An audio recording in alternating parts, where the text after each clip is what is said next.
Ayda, əzizim, bax görsən huşsuzam mən. Sən keçən dəfə mənə demədin ki, dağların kabinetin qapısı işləmir. Gedək başqa restorana. Narahat olmur, düzəldiblər. Duysam ki sevir yar mən hər an dodağından. Canıma can gələr ki inan can dodağından. Düymə hardadır? Görmürsən afiyantı çağırım gəlsin. Ürəyim düyməni neyinirsən? Yığım Elgünü gəlsin də. Elgün kimdir?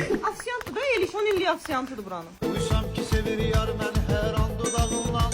Canıma can gələr ki inan can dodağından. Belə eləyə, sən keç maşına əyləş, hesabı ödəyim gəlirəm. Başın xarabdır sənin, cəmaatla məni üz-göz eləmək istərsən. Niyə? Pərviz müəllim məndən şok götürəndir. Duysam ki sevir yar mən hər an dodağından. Canıma can gələr ki inan can dodağından. Sən düşürdün evə, gedim də mənim biraz işlərim var. Ürəyim, Ceki çatırır, şəhərdə işimiz var. Bu padruqanla səni yaman çoxdur. Ada baxar Ceki. Nasıl bu telefonu mən səninlə alıb vermişəm. Niyə baxmırsan bu zibilə? Çək yanıma otur maşına. Rədd ol gəl otur gündə bir küləyim.